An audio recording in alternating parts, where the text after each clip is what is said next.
Olá, sejam todos bem-vindos à Casa dos Binenos. Sim, é um prazer recebê-lo aqui para comentarmos, para falarmos com você sobre o judaísmo, sobre esta grande comunidade. Milhões de brasileiros possuem raízes judaicas e nem fazem ideia disso. Mas nós estamos aqui para contar a história que não foi contada, a história que é escondida.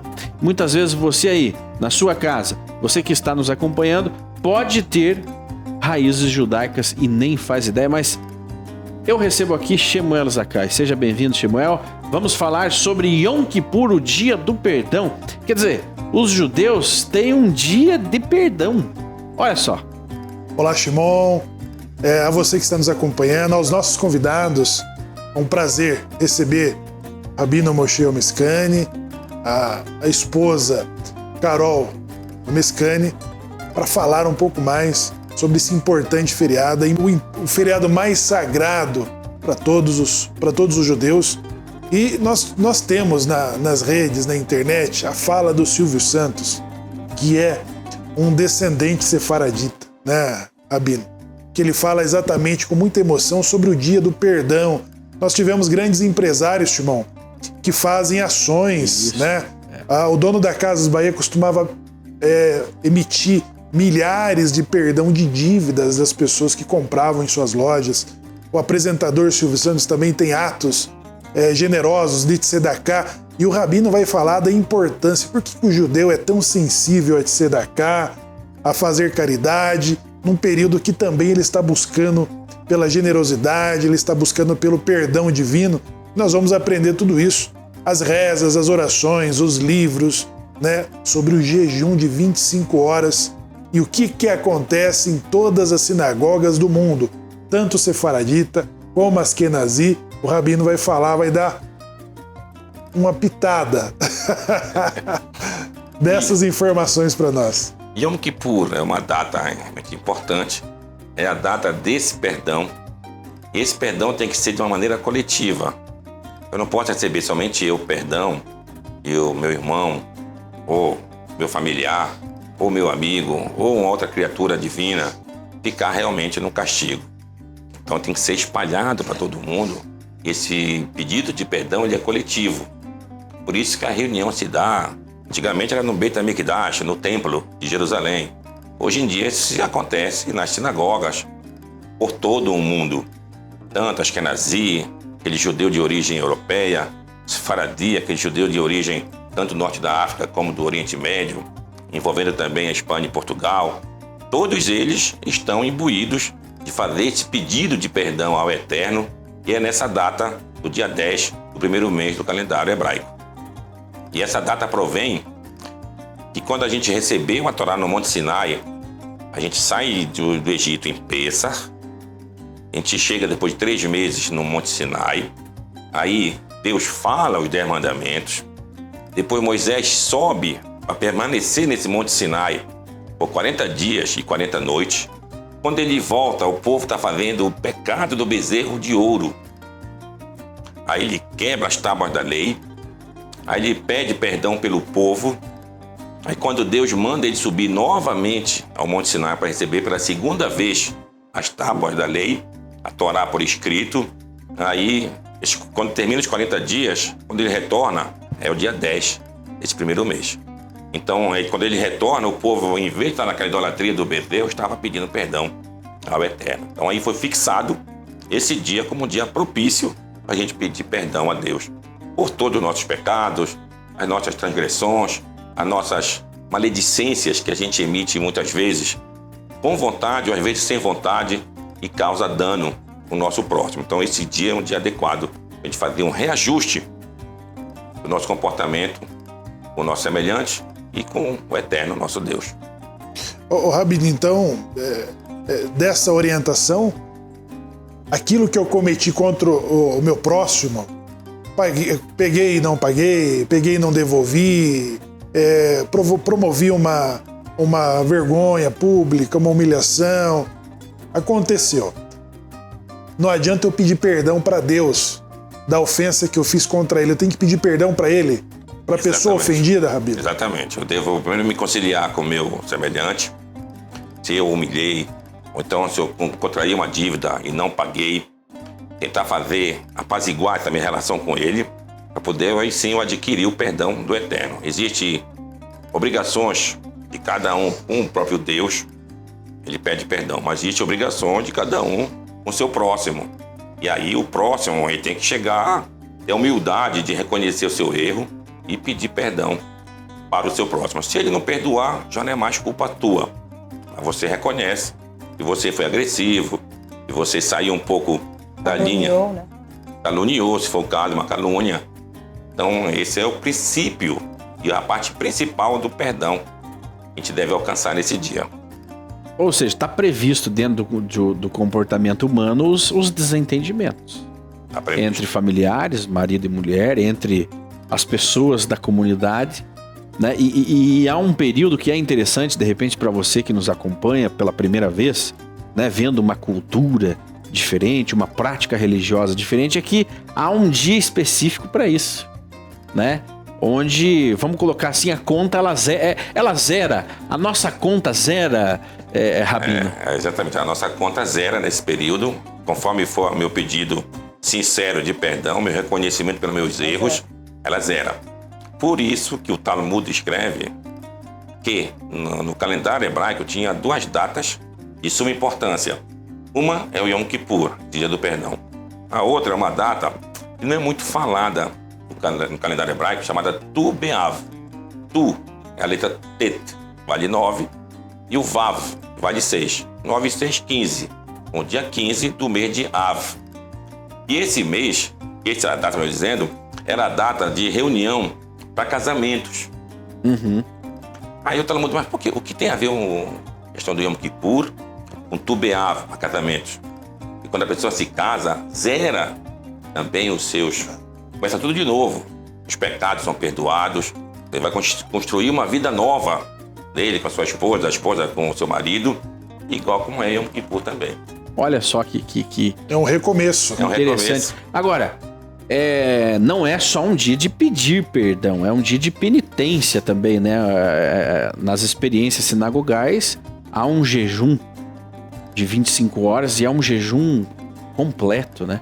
É um jejum completo. De fato, a pessoa deve se preparar antes do dia do Yom Kippur, fazer sua alimentação adequada, tomar as precauções devidas. Às vezes, pessoas que tomam remédios, saber com o seu médico se ele tem possibilidade de fazer aquele jejum, para que ele possa realmente passar. É um dia completo, não é um dia muito fácil. Você chega na esnoga, digamos, 8 da manhã, vai sair só às 7 da noite. Então, esse cuidado é necessário. Por que não se come e não se bebe nesse dia? Para a gente tentar se igualar com os anjos. Ao nível dos anjos. Olha só. É esse nível de perfeição, de tentar realmente restringir da sua vida aquele instinto para o mal. Não é só o jejum, mas além de estarmos em jejum durante 25 horas de água, de comida, né? Também estamos rezando. Isso. O tempo inteiro. O tempo inteiro. É aquele dia completo de oração ao Eterno. E as mulheres, Rabanita e Rabino, as mulheres também participam? Sim, com certeza. Todos da comunidade participam. Inclusive as crianças a partir dos 13 anos. Tem criança que antes dos 13 quer fazer o jejum. Ok. Então tem criança que faz jejum e começa fazendo com 10 anos de idade, 8, 9, depende dela querer. Faz um meio jejum? Ela faz um meio jejum, até onde ela exato, até onde ela Muito conseguir. bem. Então já é um pré-começo para quando ela faz, por exemplo, pro menino, quando faz o bar mitzvah, né, já começar a fazer o jejum dele. E as meninas, elas vão também.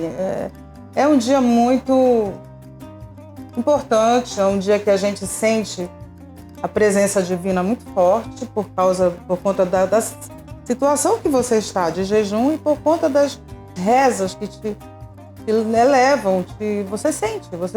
E a gente é uma percebe. chá muito grande. E a gente percebe a alegria das nossas crianças. Papai, eu consegui fazer até às 4 da tarde. Exatamente. Bom, já é aquele movimento. Uma meta, né, Rabi? Uma meta a ser alcançada. Para fazer justamente a vontade. Tô próximo dos 25 horas. Exatamente, cara. É isso mesmo. Querer ser um anjo, né, Rabi? Ser um Porque aí passou 25 horas.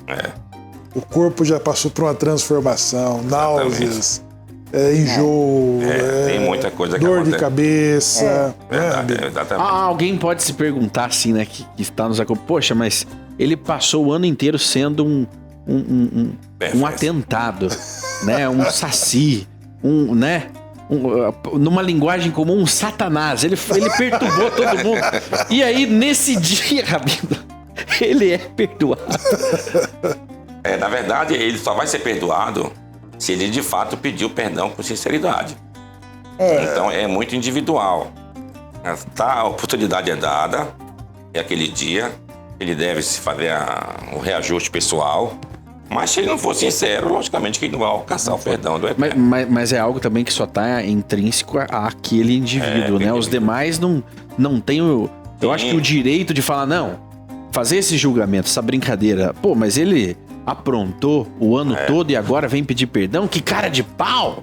Verdade. Não, mas Mas isso é bem colocado, que é o seguinte, a pessoa vai saber se foi perdoado ou não, e quando acabar o Yom Kippur, à noite ou no dia seguinte, ele não fizer mais aqueles erros que ele fez. exatamente. Ele representa que realmente É uma chance para você não repetir. Porque Mas se ele voltar de novo, tá claro se ele voltar, o jejum... não teve valor nenhum do que ele fez. Exato. É importante, né? Não, é importante termos esse entendimento do que é e o que não é. O fato é que a tradição, a lei, ela está aí, né? O Yom Kippur, ela é uma lei, né? Que o judeu deve... Tanto é que tem o judeu que não vai, não... Mas no Kippur ele tá. No Yom Kippur ele está lá. Sinagogas cheias. Agora ficou cheia, repleta. Rabino, agora quem fala, poxa, eu preciso, entre Rosh Hashanah a Yom Kippur, é o Yamin Noraim, os dias temíveis, Isso. né? Selirot, as orações. Tá, eu preciso garantir que eu vou obter o perdão. Quais são os aditivos, Rabino? O que o judeu pode fazer para garantir, além do arrependimento, que ele vai obter bons decretos em No ano, né, que tá entrando. no ano? E existe a ritualística para esses dias. Selirot pela madrugada, são orações que ele vai efetuar acordando cedo, de manhã bem cedo, 4 da manhã. Inclusive em Israel se reúnem no Kotel, no Muro das Lamentações. Uma multidão de gente fazendo. Lindo, né? É Cerimônia lindo, é linda. verdade. Então essa é a parte ritualística. E a gente está imbuído para fazer isso. Mas a parte principal é a parte que consta no nosso coração. Eu tenho que estar pleno com o Eterno. Tenho que estar realmente com alegria, tanto com o Eterno como com o meu semelhante. Então assim eu posso alcançar de fato esse perdão.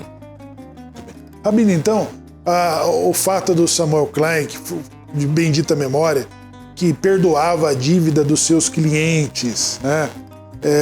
E muitos outros judeus que fazem tzedakah, isso ajuda, Rabino? O senhor pode explicar o poder da tzedakah nesse período que estamos vivendo? Essa questão da perdão das dívidas é uma coisa que realmente é quase sobre-humano. Por que eu digo isso? Porque todo mundo é apegado no seu dinheiro, apegado nos seus direitos. Então, se ele tem direito, alguém está devendo ele, como que ele vai dispensar aquele dinheiro? Então é algo realmente muito altruísta. Isso demonstra aquela devoção, principalmente com Deus, e isso representa dele com o seu próximo. Então, foi lembrado, os judeus fazem muito isso. Então, tentam fazer uma tzedakah maior nesse período, com o intuito de trazer esse perdão e ser de uma maneira socializada, que ele seja coletivo, já que o perdão não pode ser só para mim. O perdão tem que ser para todos, para minha família, meus amigos, minha sociedade. Enfim, ele vai aumentando até chegar no ápice, que é a humanidade. E a tzedakah, fazendo um adendo aí, ela é uma prática judaica porque ela é a forma mais próxima de você enxergar Deus. Você faz uma tzedakah, você recebe uma alegria, alguém que estava doente na tua família, tu consegues providenciar um remédio. Tem sempre alguma coisa que Deus te retribui. Isso. Né? Até em dinheiros também. Como escreveu o rei Salomão no livro de Provérbios, a tzedakah tatzil mimavet. Tzedaká salva alguém da morte. É muito Qual a importante importância a que é a Tzedaká? E a Tzedaká quer dizer justiça. Não é bem um ato só de caridade. Eu estou sendo justo para o meu próximo e comigo mesmo e com relação ao eterno. E as pessoas levam, né? Por exemplo, a sinagoga, ela se torna o banco central do judaísmo na diáspora, né, Rabino? Isso. Porque o profeta Malaquias, acho que com muita propriedade, ele falou aos judeus da segunda comunidade, dizendo: vocês levem para casa do tesouro, Isso. né? Para casa isso, da moeda. exatamente. Porque a sinagoga, ela cuida, o rabino e a rabanita vai falar com muita propriedade, porque há muito eles atendem as comunidades nas suas mais diferentes necessidades. E também, vocês podem não acreditar, mas tem judeus pobres nas comunidades que são assistidos, né, pela liderança do rabino, pelo shamash, pelo gabai, que concentram essas doações, essa de Tzedaká, que exatamente até para eles participarem de Rosh Hashanah com todas as coisas necessárias, com a maçã, com o mel, com a compra do lulav, tudo isso é administrado pela comunidade. Então, a sinagoga, ela é a que administra todas as funções, inclusive para os judeus menos favorecidos naquele período, né, Rabino? Então, a Tzedaká, eu conheci um cristão que ele tinha o hábito de levar e entregar uma doação todos os meses na sinagoga aqui de Curitiba. Sim. Ele não era judeu, mas ele fazia questão e falou, pô, ele levava Ele conhecia o dia certo. Ele sabia, Né? Ele sabia a Exatamente. época sagrada de, eu tenho que cuidar da minha redenção. Exato. E ele procurava a comunidade. Procurava um envelopinho e a comunidade nem abria a porta para ele. O guarda abria a guaritinha e recebia o envelope dele todos os meses. Então a sinagoga, na palavra do profeta Malaquias, é a casa do tesouro porque ela cuida de todas essas necessidades do ciclo da vida judaica. Né? Tem crianças, jovens, homens e mulheres, judeus ricos e judeus meio ricos e judeus menos favorecidos que contam com esse equilíbrio da Tzedaká nesse mesmo período de Rosh Hashanah e Yom Kippur, não é isso? É verdade, a sinagoga... Então esse é o efeito de um Samuel Klein, Silvio Santos e todos os outros judeus fazerem Tzedaká nesse Porque período. a Torá fala o tempo todo para nós lembrarmos da viúva, do órfão, né? Do pobre. Do pobre. Então há de se aflorar esse sentimento de comunitário nas épocas festivas, mais ainda. Mais ainda. Então a sinagoga ela é o eixo realmente dessa comunidade. Ao redor dela, que circula toda essa comunidade. E o objetivo é trazer realmente essa justiça para todos. E, como foi dito, a festividade tem esse papel, trazer essa bênção do Eterno para todos nós. Fazemos parte daquela comunidade. É um momento, o Yom Kippur, aí nós trazemos para a história dos Bnei Anussim, que estão conhecendo isso agora. Né? Há alguns anos atrás, ninguém fazia ideia do que era o Yom Kippur. Né? O brasileiro comum, o brasileiro médio, ele não conhecia, né, as suas origens. Né? Ele não sabia da possibilidade de ter um histórico judaico na sua família. Como nós falamos no programa anterior, o Rabino bem disse, né? 60%, 70% dos brasileiros possuem um histórico, uma ligação judaica, uma ligação com a Torá, uma ligação com essa cultura tão rica. De repente você em casa possui esse histórico? Qual é o seu sobrenome? Tradições familiares? Por acaso, em algum tempo, você esteve no cemitério acendendo velas para um familiar já falecido? Olha aí, são costumes, são tradições do povo de Israel. O criptojudaísmo. E o criptojudaísmo. Muitos acendem, mas não sabem o porquê. Acendem uma vela na sexta-feira para o santo. Isso. Quem é o santo? Né? Então, nós estamos vivendo momentos festivos do povo de Israel, do povo judeu, e agora, nesse episódio, falando sobre Yom Kippur, o dia do perdão. Para você, Bnei Anussim, e para muitos que nos relatam, dizem ser um momento mágico. Embora é um momento de indulgência, né, de você afligir a alma, Isso. né? De você se colocar ali na presença do Todo-Poderoso, para que Ele te julgue, para que Ele, né? E as rezas são muito específicas, né?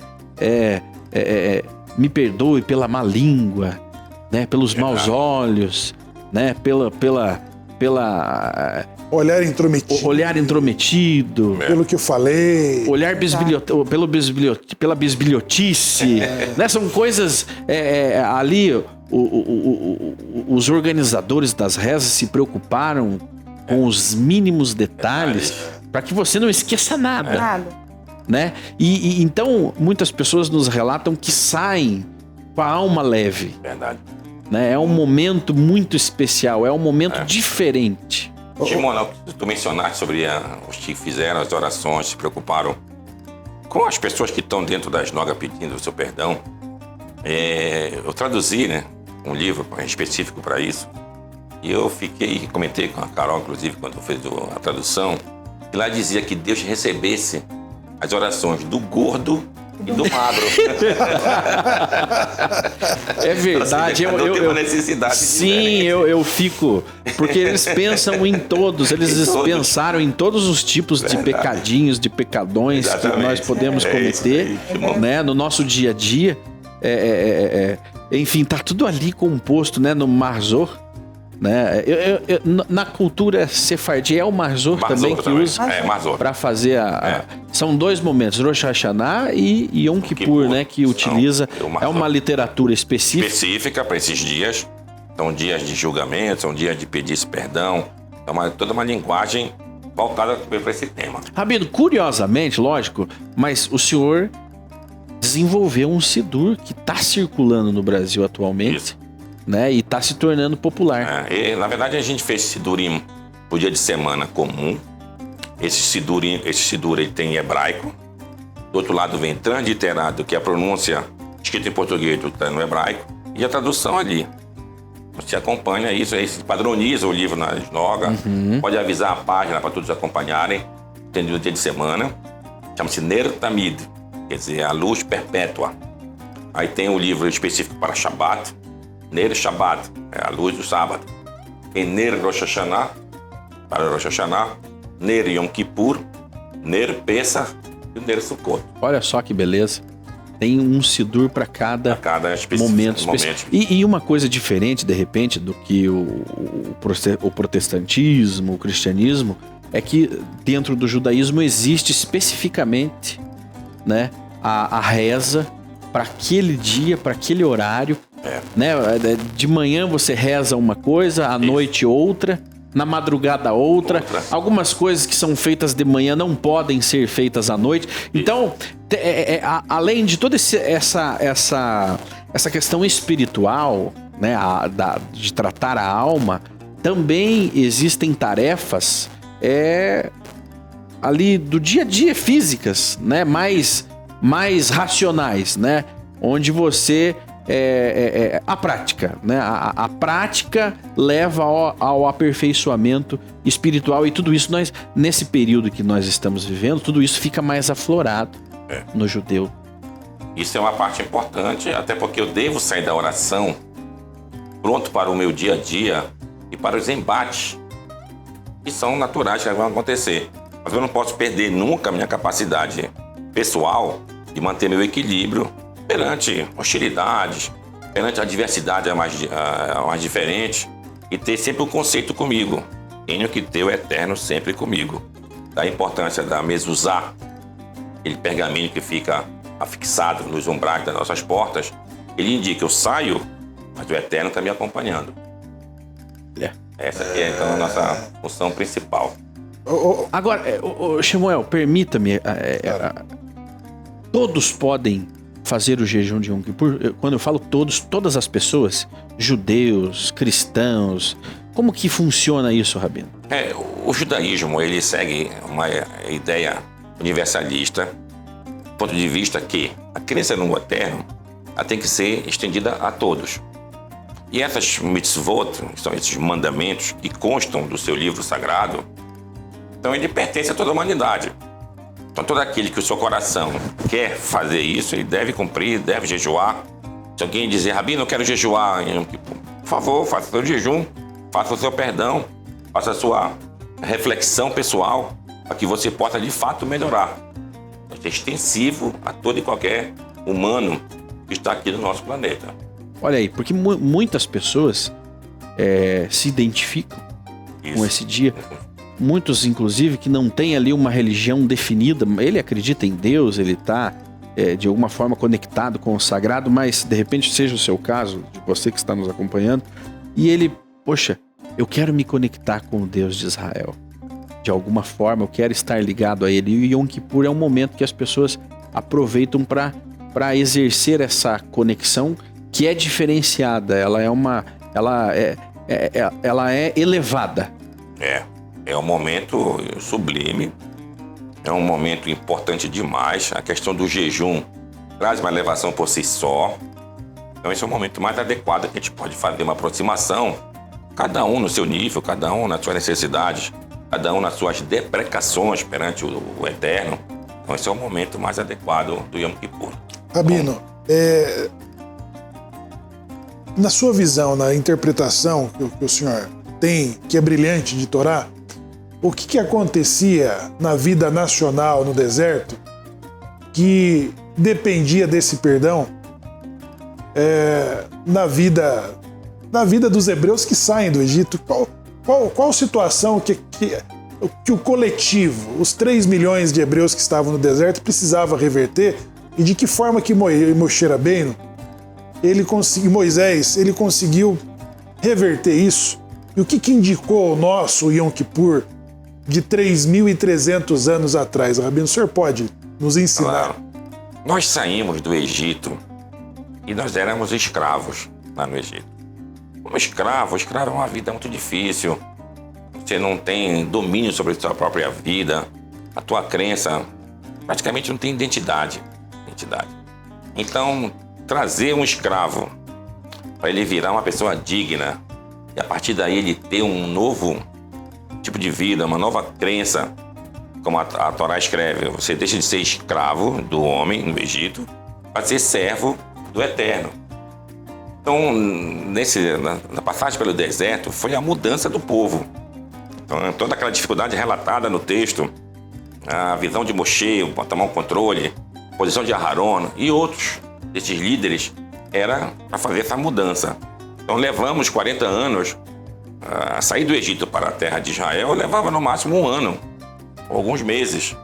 Nós levamos 40 anos para a gente proceder essa mudança internamente. Então aí é a importância do Yom Kippur. A cada ano, faça Yom Kippur. Conheça seus erros. Largue os erros do passado. Largue aquela cultura lá do Egito, repleta de idolatria. Então esse foi o trabalho de Moshe.